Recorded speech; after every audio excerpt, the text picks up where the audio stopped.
రమేష్ని చూడగానే భుజంగరావు ముఖం దివ్యలా వెలిగిపోయింది.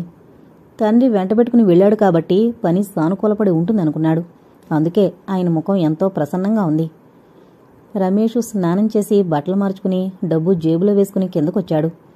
భుజంగరావుని చూడగానే శేషగిరిని విడిపించొచ్చు అనుకున్నాడు. ఆ సంగతి ఎలా చెప్పాలా అనుకుంటుండగా ఆయనే పలకరించాడు. ఇదేనా రావడం? వచ్చి 2 గంటలయింది. కాలేజీలో పనుండి అటు వెళ్ళాను. ఏంటట? మీరు నాకు సహాయం చేసి పెడతానంటే? అంటే మీకు ఇబ్బంది కలిగిస్తున్నానేమోనని సందేహిస్తున్నాను. అలాంటిదేమీ పెట్టుకోకు. నీకోసం ఎంత ఇబ్బందినైనా అధిరోహించి ఆ పని పూర్తి చేస్తాను. నేను స్వయంగా వెళ్ళి ఈ భుజంగరావు చేపట్టిన ఏ పని కాకుండా లేదు. ఏంటో చెప్పు రమేష్, పర్వాలేదు, నేను చేసి పెడతానన్నానుగా. జరిగిన విషయమంతా చెప్పాడు. ఓ అదెంత పని, వెళదాం పద. ఆ శేషగిరిని వెంటబెట్టుకుని వచ్చేద్దాం. దీనికింత సందేహించాలా? పద పద అంటూ రమేష్ని తీసుకుని టాక్సీలో పోలీస్ స్టేషన్కి వెళ్లిన భుజంగరావు స్టేషన్ ఎస్ఐతో మాట్లాడి రమేష్ని జామీనుగా ఉంచి జుల్మానా 1000 రూపాయలు కట్టించి శేషగిరిని జైలు నుంచి విడిపించి తీసుకొచ్చాడు. అతన్ని హాస్టల్లో వదిలి నువ్వు రూమ్కొచ్చాయి, నీకోసం ఎదురుచూస్తూ ఉంటాను అని భుజంగరావు వచ్చిన టాక్సీలోనే వెళ్లిపోయాడు నవ్వుకుంటూ. పద హాస్టల్కి అన్నాడు రమేష్ శేషగిరిని ఉద్దేశించి. నువ్వెందుకు? అక్కడ నువ్వెంతమందికి బాకీ ఉన్నావో అవన్నీ తీర్చేసి నీ రూంలో దాచిపెట్టుకున్న పేకలు మాదక ద్రవ్యాలన్నింటినీ ఏరి తీసి అవన్నీ పోగు చేసి తగలబెట్టడానికి. అవన్నీ నా రూంలో లేవు. వాళ్లంతా ఏకమై నా మీద కుట్ర పని అలా సృష్టించారు. తల వంచుకుని జవాబిచ్చాడు శేషగిరి.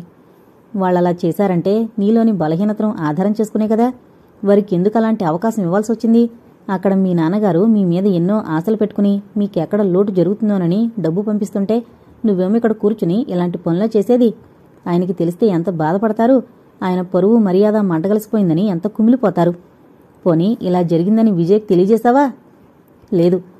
డబ్బు కావాలని మాత్రం ఫోన్ చేసి చెప్పో, అవునా? అవును అన్నట్లు తల పంకించాడు శేషగిరి. విజయ్ చదువుకోవడం లేదా? నీలాగానే చేస్తోందా? నువ్వే ఎందుకు అలవడాలి ఇవన్నీను? నీకే ఎందుకు అలవాటవ్వాలి ఇవన్నీను? నాకెందుకు అలవాటవ్వలేదు ఈ పేకాట్లు, ఈ స్నేహితులను? నేను హాస్టల్ వదిలి వేరే రూమ్ తీసుకుని ఎందుకుంటున్నాను? స్నేహాల వల్ల ఎంతో ప్రమాదం ఉందని గ్రహించే దూరంగా ఉన్నాను.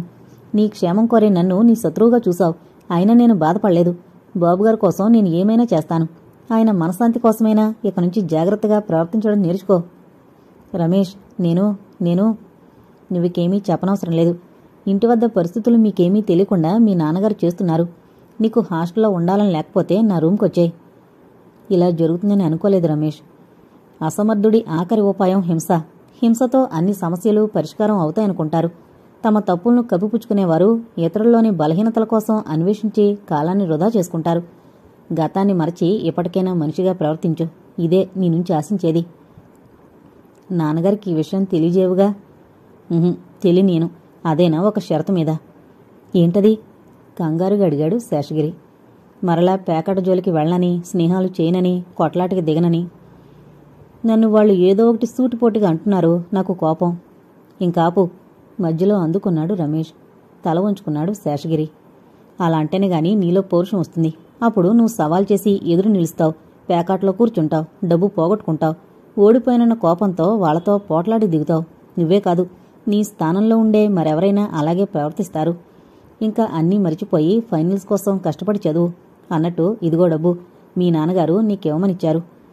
జేబులోంచి 100 రూపాయల కట్ట తీసి 10 లెక్కబెట్టి శేషగిరికిచ్చాడు. జుల్మానా కట్టిన డబ్బు అది నాది, ఇది మీ నాన్నగారిచ్చింది. రమేష్, పర్వాలేదు, నువ్వెళ్ళు. ప్రయాణం చేసి వచ్చాను, కొంచెం అలసటగా ఉంది, విశ్రాంతి తీసుకోవాలి. శేషగిరికి చెప్పి బయటకు వచ్చేశాడు రమేష్. ఇంకెక్కడికి వెళ్లకుండా రూమ్కొచ్చాడు రమేష్. అప్పటి వరకు ఉన్న చికాకులన్నీ ఒక్కసారే పటాపంచలైపోయినట్లు మనసు తేలికపడింది. రాఘవరావు గారి పరిస్థితి గుర్తుకొచ్చి బాధపడ్డాడు. భుజంగరావు గారు ఏ గుణానున్నాడో అడగ్గానే తనకి సహాయపడ్డాడు. లేనట్లయితే శేషగిరి పోలీస్ లాకప్లోనే ఉండిపోవలసి వచ్చేది. మొత్తానికి అన్ని వనరులు కుదిరాయి. శేషగిరిలో పశ్చాత్తాపం తీసుకురాగలిగిన రమేష్ తనను తానే అభినందించుకున్నాడు. అది చాలు తనకి. రాఘవరావు గారు తనను ఒక మనిషిగా తీర్చిదిద్దారు. అది ఈ విధంగా ఉపయోగపడింది. సంతృప్తిగా నిద్రపోయాడు రమేష్. తలుపు బాదుతున్న చప్పుడుకి మెలకు వచ్చింది రమేష్కి. కళ్ళు నులుముకుంటూనే వెళ్లి తలుపు తెరిచాడు. ఎదురుగా భుజంగరావు నిలబడున్నాడు. ఇప్పుడు టైం ఎంతైందో చూసుకున్నావా? లేదన్నట్టు తలడ్డంగా ఊపి అలారం వంక చూసేసరికి గది చీకటిగా ఉండేసరికి కనిపించలేదు. బయటికి చూసేసరికి వీధి లైట్లతో వెలుతురు కనిపించేసరికి ఉలిక్కిపడ్డాడు రమేష్.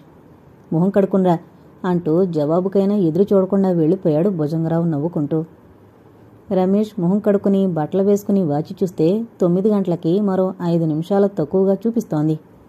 ఇంతసేపు నిద్రపోయానా అని నవ్వుకున్నాడు. కిందకొచ్చేసరికి భుజంగరావు గారు రమేష్ కోసమే ఎదురు చూస్తూ ఉన్నట్టుగా కూర్చునున్నారు. రావోయ్ రా, బాగా అలసిపోయినట్టున్నావు, భోంచేద్దాం రా అంటూ లేచాడు చిన్నగా నవ్వుతూ. భోజనం అనేసరికి అప్పుడు గుర్తుకొచ్చింది రమేష్కి. ఆ టైంలో హోటల్స్ మూసేస్తారని, కాదనంటే ఏమైనా అనుకుంటారని మొహమాటానికి లేచాడు తప్పదన్నట్లు. అమృత టేబుల్ మీద అన్నీ సర్దుతోంది. ఆమె వంక చూడలేకపోయాడు రమేష్. అమృత కూడా రమేష్ని చూడడం లేదు. ఇద్దరికీ తండ్రి వడ్డించమంటే వడ్డిస్తోంది అంతే. వడ్డించడంలో ఎక్కువైతే చెయ్యి అడ్డు పెడుతున్నాడే గాని నోటితో చెప్పడం లేదు రమేష్. అమృత వైపు చూడాలన్నా మాట్లాడాలన్నా సిగ్గుగా ఉంది. మీతో మాట్లాడాలి అని ఆడపిల్లడిగితే తను చేత్కారం చేశాడు. ఎందుకు మాట్లాడాలి అన్నదో తను వినలేకపోయాడు. అమృతలో అలాంటి బాధ కనిపించలేదు. తల ఉంచుకుని ఏది కావాలంటే అదే వడ్డిస్తోంది. మీ నాన్నగారు ఏమైనా చెప్పారా? భోజనం చేస్తున్నవాడల్లా తలెత్తి రమేష్ని చూస్తూ అడిగాడు భుజంగరావు. ఏ విషయం గురించండి? అర్థం కాక అడిగాడు. అదే అదే అప్పటికి అర్థమైంది రమేష్కి. అమృత ఉన్నందువల్ల చెప్పలేకపోతున్నారని. ఇప్పుడు గుర్తొచ్చిందండి, చెప్పారు. ఇంకా టైం ఉంది కదా, తర్వాత ఆలోచించొచ్చు అన్నాడు రమేష్. అమృత చురుగ్గా తండ్రి వైపు రమేష్ వైపు మార్చి మార్చి చూసింది. ఆమె కనుబొమ్మలు ముడిపడ్డాయి. ఈసారి ఏమైనా సరే రమేష్ని నిలబెట్టి మరీ చెప్పాలి. పిలిచినా రాకపోతే అప్పుడు తను నేర్చుకున్న కరాటే ఎలాగో ఉంది. 4 ఉతికితే అతనే దారికొస్తాడు. ఇంకా టైం ఉన్నదట. టైము 6వాడు కాకూడదు రమేష్. ఈ అన్యాయం ఇంకా సాగడానికి వీల్లేదు. తనతోటైనా తన తండ్రికి కనువిప్పు కావాలి. ఎవరికీ ఇలాంటి చిక్కుళ్ళు ఏర్పరిచి ఉచ్చుల్లో బిగించకుండా ఉంటారు. మరీ దారుణంగా ప్రవర్తిస్తున్న తన తండ్రి బారి నుంచి రమేష్ని రక్షించాలి. లేకపోతే తనకి మనశాంతుండదు అనుకుంది అమృత. ఇది విన్నారా అంటూ గబగబా లోపలికొచ్చాడు పూజారి. ఏంటట? తాపీగా పొగాకు చీల్చుతూ అడిగాడు పరందామయ్య. అదేనండి, ఈ వార్త మీ దాకా రాలేదా? అదేదో పరమ రహస్యం అన్నట్టుగా చెప్పబోయాడు పూజారి. నసపెట్టక అసలు విషయం ఏంటో చెప్పవయ్యా. చిన్నగా విసుక్కోక తప్పలేదు పరందామయ్యకి. ఏ విషయమైనా వెంటనే చెప్పే అలవాటు లేదుగా. కాస్త ఆ చేతిలో చీల్చిన పొగాకుపై ఉంది చూశారు, అది కాస్త నా చేతిలో పడేస్తే తప్ప లాభం లేదండి. అలా చెప్పు. అసలు లంచం లేందే ఏ పని నువ్వు చేయవని, చేసే అలవాటు నీకు లేదని తెలుసు ఇందా అని పొగాకు పాయిని పూజారి మీదకు విసిరి, అగ్గిపెట్టి కూడా ఇవ్వమంటావా అని అడిగాడు. ఇవ్వకపోతే ఎలాగండి? చుట్ట కాల్చుకోవాలంటే అగ్గిపెట్ట అవసరం ఎంతైనా ఉంది. అంత లంక కూడా నిప్పు పెట్టడానికి అగ్గిరవ్వ కావాల్సొచ్చింది. అందుకని తమరు పొగాకు పాయిచ్చి ఆ తర్వాత అగ్గిపెట్టె కావాలా అని అడగడంలో అర్థం లేదు అని నా ఉద్దేశం. నీ ఉద్దేశం ఎవరికి కావాల్సొచ్చింది ఇప్పుడు? ఇంక అసలు విషయానికి వస్తావా? ఇంకేమైనా లంచం కావాలా? లేదు స్వామి, లేదు. వచ్చేస్తున్నాను విషయానికి. రాఘవరావు గారు మాగాణి 4 ఎకరాలు అమ్మేస్తానని మున్సబ్ గారికి చెప్పారట. ఆయనేమో నాకు చెప్పాడు. అంటే నువ్వు కొంటానని లోగడ ఎప్పుడైనా చెప్పావా? రామరామ, నా మీద అంత అభాండం వేయకండి. మీ అందరి దయాధర్మాలతో పొట్టనింపుకునేవాణ్ణి. ఎకరాలు నేను కొనగలనా? ఏదో 4 ఇళ్ళు తిరిగేవాణ్ణి. ఎవరికైనా చెబుతానని మున్సబ్ గారి ఉద్దేశం.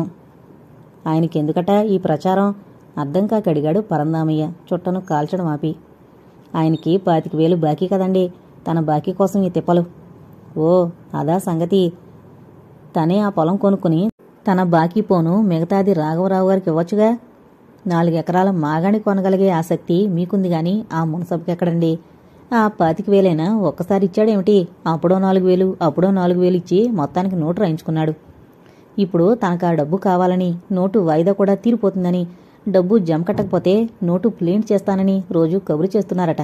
బాకీ ఎలాగూ తీర్చాలి కాబట్టి పొలం అమ్మేయాలనుకున్నారేమో. ఇలా ఏటా 4 ఎకరాల చొప్పున అమ్మేసుకుంటూ పోతే పిల్లలకి ఏం మిగుల్చుతాడట రాఘవరావు? అది ఆయనకే తెలియాలి.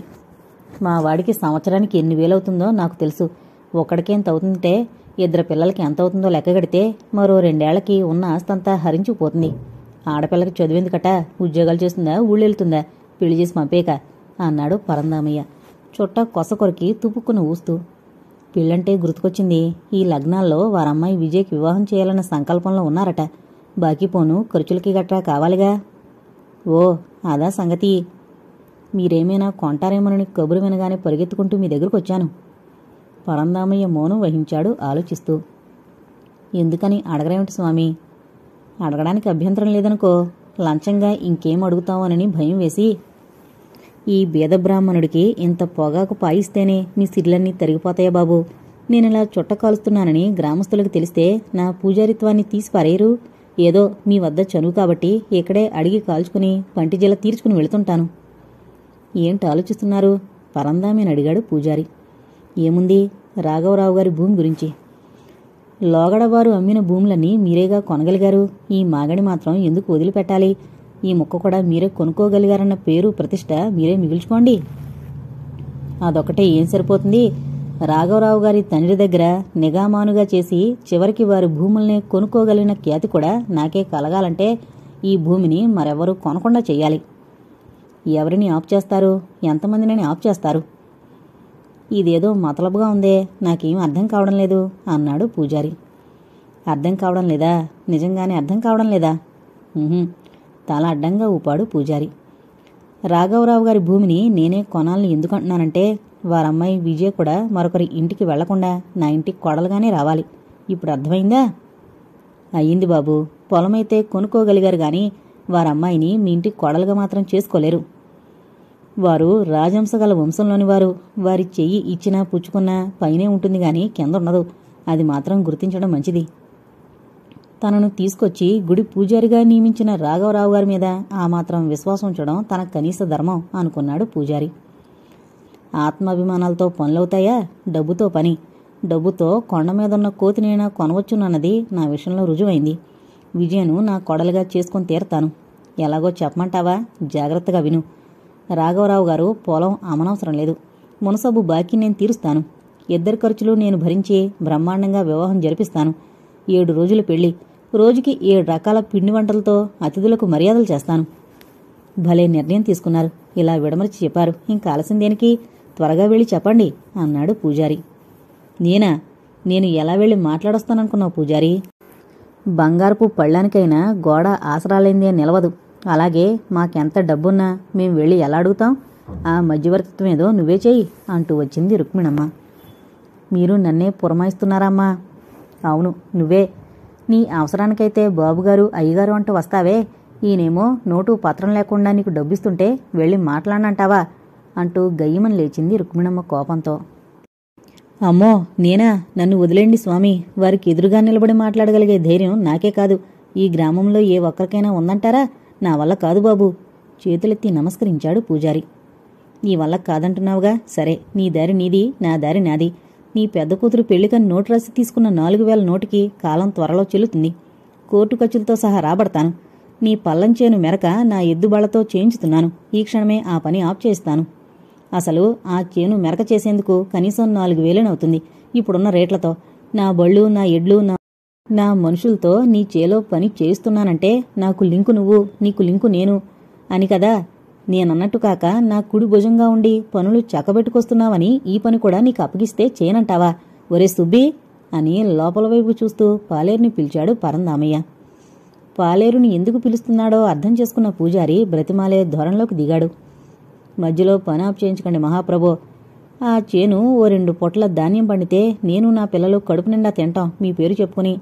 రాఘవరావు గారితో ఎలా మాట్లాడాలో, ఏ విధంగా మాట్లాడాలో చెప్పండి. అంతో ఇంతో మీ ఉప్పు తిని బ్రతుకుతున్నవాణ్ణి చేయక తప్పదుగా. అలా దిగిరా నేలకు. చెప్పానుగా 4 ఎకరాలు అమ్మద్దని, ఇరు వర్గాల ఖర్చులు నేనే భరిస్తానని, మునసబు గారి అప్పు కూడా నేనే తీరుస్తానని, ఇంకా అవసరమైతే ఎంత డబ్బు కావాలన్నా ఇస్తానని, విజయ్ని రమేష్కిచ్చి వివాహం చేయమని చెప్పి ఎలాగైనా ఒప్పించు రాఘవరావు గారిని. పాఠం అప్పగించాడు పరందామయ్య. 100 సవర్ల బంగారం కూడా పెడతామని, కంచి పట్టుచీరలు 20 తెప్పించి ప్రత్యేకించి విజయ్కి పెడతామని కూడా చెప్పు అంది రుక్మిణమ్మ. రాఘవరావు గారు తిట్టినా తూ అని ఉమ్మేసినా సరే భరించు. నాకు మిగిలిందల్లా రాఘవరావు గారి అమ్మాయిని కోడలుగా చేసుకోవాలన్నదే. సమయం కోసం ఎన్నాళ్లుగా ఎదురు చూస్తున్నాను. ఇప్పుడు అవసరం వచ్చింది కాబట్టి నేనే అడిగిస్తున్నానంటే, నా అంతస్తు నుంచి నేను దిగజారుతున్నానంటే వారి కోసం, వారి అమ్మాయిని కోడలుగా చేసుకోవాలని. ఆ కోరిక కూడా తీరిపోతే నిశ్చింతగా కృష్ణ రామ అనుకుంటాం అన్నాడు పరందామయ్య. నీ శక్తివంచన లేకుండా ప్రయత్నించు. నువ్వు రాసిన నోటుని ప్లేంట్ చేయి నేను, సరేనా అంది రుక్మిణమ్మ. ఆమెచ్చిన రాయితీ ఆమెచ్చింది, మరి నా రాయితీలేంటో చెప్పనా అన్నాడు పరందామయ్య. చెప్పండి అన్నాడు బెదురుతూనే. నీ పొలం మెరక చేయించడమే కాదు, దుక్కి, ఊడ్పు, కోత, కుప్ప వేయడం, నూర్చడం, ఒడ్లు, గడ్డి ఇంటికి తోలడం, అలాంటి పనులన్నీ నా నౌకర్లతో చేయిస్తాను, తెలిసిందా? తెలిసింది, కానీ పూజారి బుర్ర గోక్కోవడం. ఇవాళ మంచిదేనా? దశమి శుక్రవారం, చాలా మంచి రోజు. మనం మాట్లాడుకుంది ఈ రోజునే కదా, మంచి గడియల్లోనే చర్చించుకున్నాం. కాబట్టి నీ తెలివంత ఉపయోగించి పని పూర్తి చేయి. నోటు ప్లేంటు చెయ్యకపోవడం ఒకటే కాదు, ఆ నోటు బాకీనే రద్దు చేస్తాను, సరేనా? పూజారి నిరతుడైపోయాడు. ఎన్ని షరతులు విధిస్తున్నారో! రాఘవరావు గారి ముందు నిలబడి మాట్లాడడమే అరుదు. అప్పుడెప్పుడో గుండెల్లో నొప్పొచ్చిందని అన్నపూర్ణమ్మ గారు కబురు చేస్తే వెళ్ళాడు. తనకి తెలిసినంతవరకు ఆకుపస రుద్ది ప్రథమ చికిత్స చేశాడు. ఆ తర్వాత 1-2 సార్లు వెళ్ళాడు. అదైనా భయపడుతూనే వెళ్ళాడు. రాఘవరావు గారి ముందు నిలబడ్డమే అరుదు. ఒకవేళ నిలబడినా అడిగేటందుకు గుండెధైర్యం కావాలి. ఆయనలాంటి పెద్ద మనిషి, గౌరవనీయుడు ఈ 16 పరగణాల్లో కాగడా పెట్టి వెతికినా దొరకరు. ఒక విధంగా చెప్పాలంటే జమీందారీ స్థాయి నుంచి ఒక్కొక్క మెట్టు దిగి కింద మెట్టుకి వస్తుండడంతో రాబడి తగ్గి ఖర్చులు పెరిగిపోయి భూములతో పాటు ఇంట్లో తరతరాల నుంచి వస్తున్న బంగారు జవహరీ అంతా హరించుకుపోయింది. ఆస్తి తగ్గినా ఆయనలోని రాజసం ఇప్పటికీ అడిగిన వారికి లేదనకుండా దానం చేయడం మాత్రం మానలేదు. అదే ఆయనలోని ఔన్నత్యం. ఊరు బాగుపడ్డానికి తనకున్న ఆస్తిలో సగమైనా వెచ్చించుంటాడు. గుడిలో పూజారిగా తీసుకొచ్చి పెట్టింది ఆయన స్థితిగతులు తనకి తెలిసి కూడా తను అడగాలంటే ఏదో భయం, ఇంకేదో అలజడి మనసులో రేగుతోంది. పరందామయ్య గారి సంగతి తనకి తెలియంది కాదు. తన పని నెరవేరకపోతే తన చేతిలో ఆయుధం ఉంది కాబట్టి జుళిపిస్తాడు. డబ్బు గలవాడు ఇతరుల కష్టసుఖాలను అర్థం చేసుకోడు. తాను పట్టిన కుందేటికి 3 కాళ్ళు అనుకునే వ్యక్తి. రాఘవరావు గారిలాంటి వ్యక్తితో వియ్యమందడం పరందామయ్య లాంటి వారికి సాధ్యపడుతుందనే ఆశ. సరే వస్తా అంటూ లేచాడు పూజారి. అంత నీరసపడిపోతున్నావు? నీ మడి మాన్యాలు ఇమ్మంటున్నామా? మాటే కదా. నువ్వైతే మహాలౌక్యంగా మాట్లాడతావని గాని నీకు చేసే సాయం ఇంకెవరు చేసినా మారు మాట్లాడకుండా చేసి పెడతారు అన్నాడు పరందామయ్య కోపంగా. మరీ అంత ఉసురు అనకండి పూజారి గారు. ఒక పెళ్లి చేయాలంటే 100 అబద్ధాలు ఆడైనా చెయ్యాలంటారు. నీ 2వ కూతురికి మేం వివాహం చేస్తాం, ఖర్చులన్నీ భరించి. ఇంకా ఆలోచించకుండా వెళ్ళవయ్యా పూజారి అంది రుక్మిణమ్మ. మా ఆడవాళ్లు చెప్పింది కరెక్టు. నువ్వు ఇది చేస్తే మేమది చేస్తాం. ఆలస్యం ఎందుకు, ఇంక బయలుదేరు. పరందామయ్య అలా అనేసరికి ఇంక లేవక తప్పలేదు పూజారికి. చుట్టను గోడమూలకి ఉసిరి బకెట్లో ఉన్న నీళ్లతో నోటిని బాగా పుక్కిలించి రొంటిన దోపిన వక్కను పంటి కింద పెట్టి చిన్న ముక్క కొరుక్కుని మిగిలిందాన్ని రొంటిన దోపుకుని వీధిలోకొచ్చాడు. రాఘవరావు గారి మనిషి రంగన్న ఎదురయ్యేసరికి వాణ్ణాపి రోడ్డు వారికి తీసుకువెళ్లాడు పూజారి. విషయమేంటో చెప్పండి స్వామి, చేలో మెరక తీస్తున్నారు, దగ్గర లేకపోతే పనిచేయరు అన్నాడు రంగన్న. అబ్బా, ఎందుకురా అంత తొందరపడతావు? నా ఇంటిలో పని చేసి పెట్టమంటున్నానేమిట్రా? అన్నట్టు మీ రాఘవరావు గారు మాగాణి 4 ఎకరాలు అమ్ముతున్నారటగా. అవును, మీరేమైనా కొంటారా? నేనా కొంటమా? ఎరా, నీకు వేళకోళంగా ఉందా? ఎవరో అంటే నిజమా అబద్ధమా అని తెలుసుకుందామని. ఎందుకమ్మడం? మరలా పూజారి అడిగాడు రంగన్నను. పెద్దవారి విషయాలు నౌకరాడికి ఏం తెలుస్తుంది చెప్పండి, వారిని అడగండి మీకు అవసరమైతే అంటూ ముందుకు వెళ్ళిపోయాడు రంగన్న. ఈ నౌకరాళ్ళకి మాటకి జవాబు చెప్పడమే గగనంగా ఉంది అనుకుంటూ ముందుకు వెళ్ళాడు పూజారి. అలా నడుస్తూనే రాఘవరావు గారి ఇల్లు దాటి ముందుకు వెళ్లిన పూజారి అంతలోనే గుర్తుకొచ్చి తిరిగి ఆ ఇంటి ముందు నిలబడి లోపలికి తొంగి చూశాడు. రాఘవరావు పడకుర్చీలో కూర్చుని పేపర్ చదువుకుంటున్నాడు. కొంత ధైర్యం తెచ్చుకుని చిన్నగా దగ్గుతూ లోపలికి వెళ్ళాడు. ఏంటి అంతలా దగ్గుతున్నారు? కాస్త మిరియాల కషాయం తాకూడదు అన్నాడు రాఘవరావు. ఎంత తాగానో చెప్పలేను, ఒక పట్టాన తగ్గడం లేదు. వర్ష సూచన, వాతావరణంలో నిమ్ము ఉండి. అలా కూర్చోండి. అరుగు మీద చాప చూపించాడు. ఆ అరుగు మీద ఎప్పుడూ వచ్చేవారి కోసం చాప వేసే ఉంటుంది. ఎవరొచ్చినా ఆ చాప మీద కూర్చుంటారు. రాఘవరావు మాత్రం పడకుర్చీ దిగడు. ఆ కుర్చీలో కూర్చుని అన్ని రాజకార్యాలు మాట్లాడతాడు వచ్చేవారితో. మీ ఆరోగ్యం ఎలా ఉందండి అడిగాడు పూజారి. పర్వాలేదు, ఆ నొప్పి రావాల్సి వచ్చింది అంతే. ఇప్పుడు ఆరోగ్యంగానే ఉన్నాను. ఏమిటి విశేషాలు? తమరు భూమి అమ్ముతారని తెలిసింది. అప్పుడే నీదాకా వచ్చింది అంటూ నవ్వాడు రాఘవరావు. ఇది గ్రామం. నోట్లో మాట పెదవి దాటి మన ఇంట్లోనే వచ్చిందనుకోండి, అది గోడలు దాటి వీధిలోకి వెళ్ళి అంచెలంచెలుగా నాలుగు దాటి ఆ తర్వాత చెప్పడం ఆపాడు పూజారి. ఆ తర్వాత అడిగాడు రాఘవరావు. ఆ తర్వాత ఏమనుకునేది మీకు తెలిసిందనుకోండి, అయినా చెప్తాను. నాలుకలు కొరుక్కోవడం. రాఘవరావు పొలం మాకు సరిహద్దు, చేలో చేను కలుస్తుందని ఈ నిమిషంలోనే కొనేసుకోవాలని ఎగబడిపోతున్నారు. అది సహజమేగా. సరిహద్దు మీద మోజుండడం, పనిపాట్లు చేసుకునేందుకు వీలు ఉంటుంది, చేను కొనుక్కున్నామన్న సంతృప్తి మిగులుతుంది. అలా అనుకుంటే చెప్పుకునే అవసరం ఏముంటుంది? చౌకబేరమని చెప్పుకోలేకపోతున్నారు. అమ్మేవాళ్లు 400 ఎక్కువ రావాలనుకుంటారు, అలాగే కొనేవాళ్లు అనుకుంటారుగా అంటూ నవ్వాడు రాఘవరావు. అది కాదు స్వామి నా బాధ. పూజారి చెప్పబోయేంతలో రాఘవరావు అడ్డొచ్చాడు. అసలు విషయం ఏంటో చెప్పు నాంచక. నాకు చెప్పాలంటే బాధగా ఉంది. నాకు లేని బాధ నీకెందుకోయ్? చెప్పు విషయం ఏమిటో. మీ పొలం పరందామయ్య గారు కొనాలని అనుకుంటున్నారు. కొనుక్కోమను. ఎవరు కొనుక్కున్నా డబ్బు ఇవ్వవలసిందే. అదీగాక లోగడొకసారి పరందామయ్య తోటపక్క చేనుకొని అనుకున్న టైంకి డబ్బిచ్చి రిజిస్టర్ చేయించుకున్నాడు. అలా కరెక్ట్గా ఉంటే బాగుంటుంది. అలాగే తీసుకోమను. ఆ అమ్మాయి పెళ్లి చేయాలనుకుంటున్నాను. ఒక మొత్తంగా ఇస్తే ఉపయోగపడుతుంది అనుకుంటున్నాను. పరందామయ్యనిచ్చి మాట్లాడమను. అలాగేనండి, ఇప్పుడే వెళ్ళి చెబుతాను అంటూ లేచాడు పూజారి. అంత అర్జెంటు కాదులే. మీ పని పూర్తి కావడం నాకు కావలసింది, అలాగే తీసుకొస్తాను అంటూ లేచిన పూజారి తొందరగా పరందామయ్య ఇంటికొచ్చాడు. అతను అంత వేగంగా రావడం చూసిన పరందామయ్య పని సానుకూలపడిందని అనుకున్నాడు పూజారి ముఖం చూసి. సంతోషంతో భార్యాభర్తలు ఒకరి ముఖం మరొకరు చూసుకున్నారు. పని సానుకూలపడిందనే. పొలం మీరు కొనుక్కుంటారని చెప్పాను. సంతోషం. పరందామయ్య అయితే ఖచ్చితంగా డబ్బిస్తాడు. లోగల నా భూమి కొని లెక్క ప్రకారం ఇచ్చాడు. వెళ్ళి తీసుకురమ్మన్నారు. నీ పెండాకుడు, నేను చెప్పిందేమిటి? నువ్వు చేసుకొచ్చిన నిర్వాకమేమిటి? కోపంతో మండిపడిపోయాడు. ఆగండి ఆగండి, విషయం వినకుండా తొందరపడతారెందుకు? ముందు ప్లానుగా చేశాను. నీ బొంద. ఆ 4 ఎకరాలు ఇప్పుడు కొంటే సీలింగ్ వాళ్ళు నా కుత్తిక పట్టుకుంటారు. ఆదాయం వ్యయం చూపించమంటారు. ఇవన్నీ నేనెక్కడ చచ్చేది పూజారి? ఏంటండి మీ గొడవ? ఇప్పుడు వారమ్మాయిని ఏమని అడుగుతామనుకోండి, ఎడమకాలి చెప్పు తీసుకుని ముందు నా పళ్ళు, ఆ తర్వాత మీ పళ్ళు రాలగొడతాడు రాఘవరావు. అందుకని ఈ పొలం అగ్రిమెంటు ద్వారా మన చేతిలో ఇరికించుకుని ఆ తర్వాత అడగచ్చు. అప్పుడు ఫలితం ఉంటుందంటావా? కొంచెం కోపం తగ్గించి అడిగాడు పరందామయ్య. ఇవ్వనని ఎదురు తిరిగాడా? అన్న మాటలు విని మౌనంగా ఊరుకోవడం. వారమ్మాయి పెళ్లికని కదా పొలం అమ్మేది. అప్పుడే బిగించి మన దగ్గరికి రప్పించుకోవచ్చు. మా బేషైన ఉపాయం. అలాగే చేద్దాం. ముందు నమ్మకం కలిగించాలి గాని ఆ తర్వాత ఒక ఆట ఆడించను. నన్ను కాదంటే చూద్దుగాని నా తడక ఏంటో. అలా అన్నారు, బావుంది. ఇంక బయలుదేరదామా? వెళ్లాల్సిందేనా? తీసుకురమ్మన్నారుగా. అదీగాక దశమి శుక్రవారం, చాలా మంచి రోజు. బేరం సెటిల్ చేసుకుని అగ్రిమెంట్ రాసుకోవడం మంచిది. ఇంక లేవండి. ఎప్పుడు పనులు అప్పుడు అయిపోవడమే మంచిది. ఏమమ్మా రుక్మిణి, నువ్వేమంటావు? మీరు చెప్పింది నిజమే. ఓ 10,000 తీసుకుని వెళ్ళండి. పరందామయ్య ఎనపెట్లోంచి లెక్కబెట్టి 10,000 తీసుకుని లాల్చీ జేబులో ఉంచుకుని తిది వార నక్షత్రం తెలుగు క్యాలెండర్లో చూసుకుని సంతృప్తిపడి పూజారి వెంటరాగా రాఘవరావు గారింటికి వెళ్లాడు పరందామయ్య.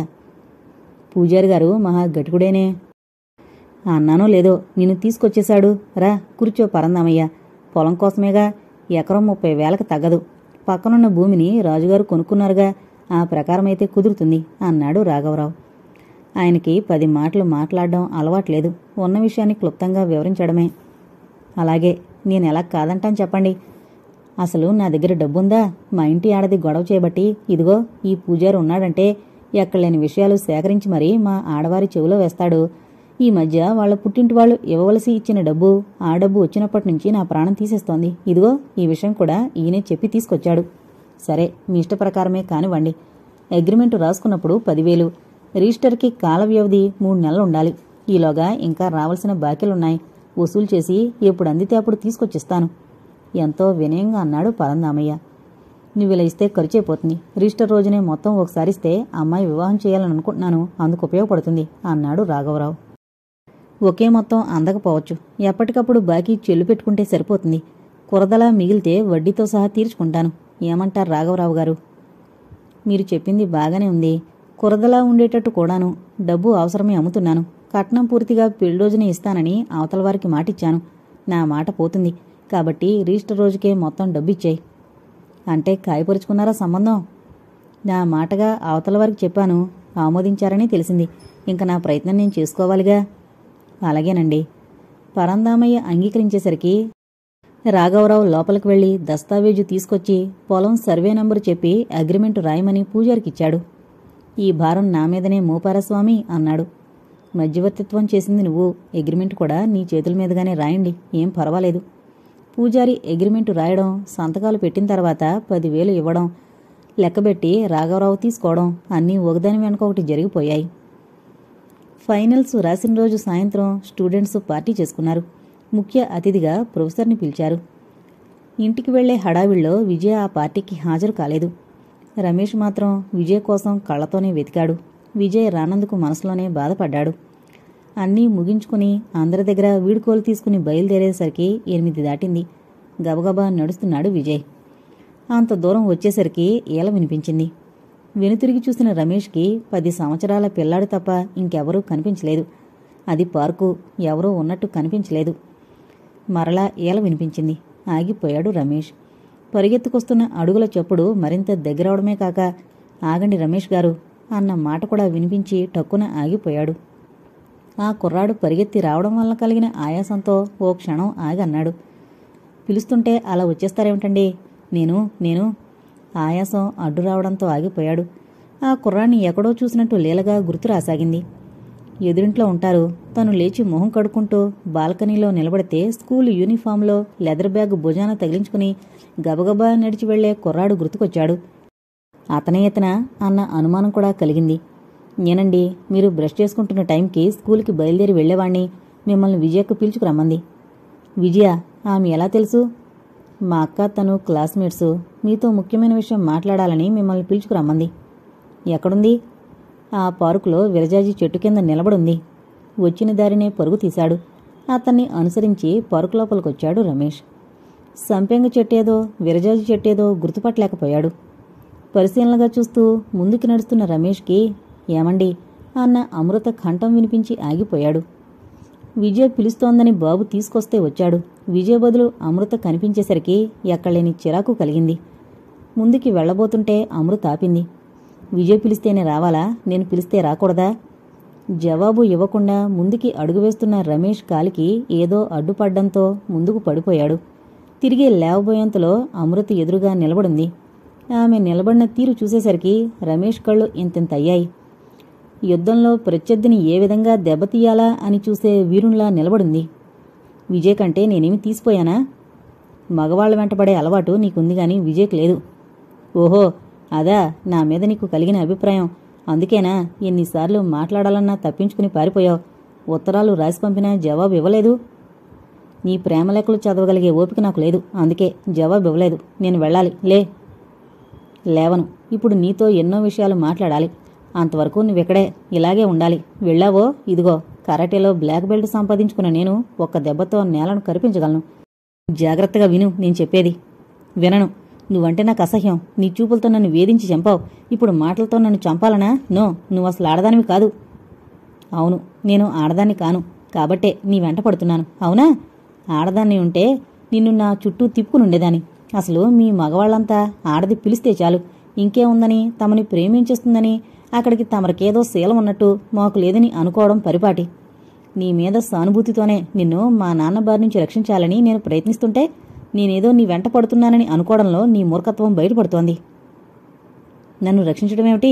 నాన్సెన్స్. నీదంతా కట్టు కదా. లేచి వెళ్లబోతున్న రమేష్ చేయిని గట్టిగా పట్టుకుని ఆపింది అమృత. నా చెయ్యి పట్టుకునే చనువు నా తల్లికి నా చెల్లికి తప్ప ఇంతవరకు మరెవరికి ఇవ్వలేదు అమృత. ఆ చెల్లిని నేనేనని ఎందుకు అనుకోకూడదు రమేష్? అమృత, ఏం ఆశ్చర్యంగా ఉందా? ఎంతకాలం నుంచి నన్నేమని అర్థం చేసుకున్నావు? కిటికీ దగ్గర కూర్చుని నువ్వు చేసిన వెకిలి చేష్టలు చూసి యావగించుకున్నాను. ఆడపిల్ల మీద ఉండే సద్భావం నీ మీద కలగలేదు. అదంతా కావాలని నేను చేసింది కాదు రమేష్. మా నాన్నగారు ఎలా చేయమంటే అలా చెయ్యాలి, లేకపోతే మా మక్కెలు విరిగిపోతాయి. అదేంటి? అది ఆయన వ్యాపారం. అదేం వ్యాపారం? మీలాంటి మంచి కుర్రాళ్ళైతే ఆ రూంలో ఉంచుతారు, లేదా వెళ్ళగొడతారు. మీరు మంచివాళ్లు కాబట్టే ఉంచారు మా నాన్నగారు. ఎందుకో తెలుసా? తెలీదన్నట్టు తల అడ్డంగా తిప్పాడు రమేష్. ఈ రూంలో మీలాగా అద్దెకు దిగినవారే మా 5 బావులను. వారి గుణాలు సిరి సంపదలు నచ్చి నాతో మీకెలా చేయించారో అలాగే అన్నీ చేయించి చివరికి కాని కట్నం లేకుండా వివాహాలు చేశారు మా నాన్నగారు. ఉత్తరాలు రాసి పంపడం, రమ్మన చోటికి వాళ్ళని రప్పించుకోవడం, ఆ తర్వాత ఎవరో చూసి తనకు చెప్పారని నాన్న గంతులు వేసి చివరికి ఎలాగో వాళ్ళు మేము వివాహం చేసుకుంటాం అనే వరకు వదిలేవాడు కాదు. మీ విషయంలో కూడా అదే జరిగేది. కానీ మా నాన్నగారి పద్ధతి అంటే నాకెంతో అసహ్యం. ప్రేమలేక నాతో తను దగ్గరుండి రాయించేవారు. ఈ విషయమంతా వివరిస్తూ అంతకుముందు నేను రాసించిన ఉత్తరాన్ని ఆ కవర్లో పెట్టి పంపేదాన్ని. మీరు చదువుకుని ఉంటారని అనుకునేదాన్ని. మా నాన్నగారి కోసం నేనలా నటించవలసి వచ్చినందుకు ఎంత బాధపడేదాన్నో చెప్పలేను. రంగి తెచ్చిచ్చిన కవరును చింపి చదవకుండా పుస్తకాల మీదకి గిరాటు వేసిన సంఘటన రమేష్కి గుర్తొచ్చింది. మా నాన్నగారు రూమ్ అద్దెకివ్వడం అంటే తనకి నచ్చిన కుర్రాడైతే ఇవ్వడం, అతనికి రాజమర్యాదలు తన కూతురుతో చేయించడం, నిగ్రహం లేని వాళ్లుంటే చివరికి వివాహం చేసుకోవాల్సి వచ్చే పరిస్థితులు కల్పించేవారు మా నాన్నగారు. మీరు వారి బారిన పడకుండా ఉండాలని నేను పడిన తపనను మీరు అర్థం చేసుకోలేక నన్నే నిందించారు. అయినా నేను బాధపడలేదు. ఎలాగన్నా ఈ నిజం మీకు తెలియజేయాలన్నదే నా ఆరాటం. థ్యాంక్ యూ అమృత. మీ నాన్నగారి వ్యాపారం ఇలాంటిదని అనుకోలేదు. నిన్ను అపార్థం చేసుకున్నందుకు నన్ను క్షమించు. ఇప్పటికైనా నన్ను అర్థం చేసుకున్నందుకు సంతోషం. నా పోరు పడలేక మీరు మరొక గది వెతుక్కున్నారు, గుర్తుందా? తిరగ్గా ఒక గది దొరికింది. 200 అడ్వాన్స్ ఇచ్చి ఇంకొక రోజున వెళితే ఎవనని ఇచ్చిన అడ్వాన్స్ నా మొహాన్ని కొట్టాడు ఆ ఇంటిగలాయన. మీరు మరొక గదిలోకి వెళితే తన చెయ్యి దాటిపోతారన్న భయంతో ఆ గది మీకివ్వద్దని మా నాన్నగారు చెప్పొచ్చారు. వారికి ఎలా తెలుసు నేను గది కోసం వెతుకుతున్నానని? ఆవులిస్తే పేగులు లెక్కపెట్టగల మేధావి మా నాన్నగారు. రూమ్ అద్దెకిచ్చి కానీ కట్నం లేకుండా వివాహాలు చేశారంటే అర్థం కాలేదా? అంటే మీ అక్కలెవరికి 25 లక్షలు ఇవ్వలేదా? 25 లక్షలు కాదు, 25 చిల్లి పైసలు కూడా లేవు ఈ మేడ తప్ప. నిజమా అమృత? అవును. ఆ ఇనపెట్టెలో ఉన్న డబ్బంతా మా 5గురు బావలది. ఒక్కొక్కరి దగ్గర ఎదురు కట్నాల కింద వారి స్థితిగతులను బట్టి 1 లక్ష నుంచి ఆ పైన వసూలు చేసేవారు. అలా ఇవ్వకపోతే కోర్టుకి లాగుతానని బెదిరించేవారు. పరువు కోసం కట్నం లేకుండా వివాహాలు చేసుకోవడమేగాక ఎదురు డబ్బులిచ్చేవారు. అలాంటి వ్యాపారమే నన్ను అడ్డుపెట్టుకుని మీతో చేయాలనుకునేవారు. మీరెక్కడ ఆయన వలలో పడిపోతారోనని భయపడేదాన్ని. లాయర్ గారి తెలివి చాలా అమోఘమైందే. కానీ అమృత, నువ్వు నన్ను మనస్ఫూర్తిగా క్షమించాలి. నిన్ను అర్థం చేసుకోకుండా ఇష్టం వచ్చినట్టు మాట్లాడాను. తెలియక అప్పుడు మాట్లాడావు, తెలిసిన తర్వాత ఇప్పుడు మాట్లాడవుగా. ఇక్కడికి వస్తే మాత్రం నీకొక చెల్లెలుందని మర్చిపోకుండా రా. తప్పకుండా వస్తాను. అన్నట్లు విజయ్ నీకెలా తెలుసు? నీరజ మాకు దూరపు బంధువు. తన రూమ్మేట్ అని చెప్పింది. అదీగాక మీ ఇద్దరూ మాట్లాడుకుంటుంటే చాలాసార్లు చూశాను. నువ్వు అవును, ఎంఎస్సీ స్టూడెంట్ని. డిపార్ట్మెంట్లు వేరు కావడం వల్ల యూనివర్సిటీలో కలుసుకునేవాళ్లం కాదు. చదువు సంధ్యాలేక అలా కిటికీ దగ్గర కూర్చుని టైం వృధా చేస్తున్నామని కోపం వచ్చేది. ఇప్పుడు చాలా సంతోషంగా ఉంది. ఇంక వెళదామా? ఇద్దరూ లేచారు. బుజ్జి, ఎక్కడున్నావు? అమృత పిలుపు విని లాన్లో పడుకుని ఆకాశంలోని నక్షత్రాలు లెక్కబెడుతున్న బుజ్జి నెమ్మదిగా లేచొచ్చాడు. రమేష్ని చూసి నమస్కారం సార్ అన్నాడు నవ్వుతూ. నన్ను పిలిచినప్పుడు ఎందుకు నమస్కారం పెట్టలేదు, ఇప్పుడెందుకు పెడుతున్నావు అని అడిగాడు రమేష్. అవును, ఎందుకని పెట్టలేదక్క బుర్రగొక్కుంటూ అడిగాడు. అప్పుడు విరోధి, ఇప్పుడు అన్నయ్య, అందుకని. ఓ నిజమేనక్క. ముగ్గురు నవ్వుకుంటూ పార్కు నుంచి బయటకొచ్చారు.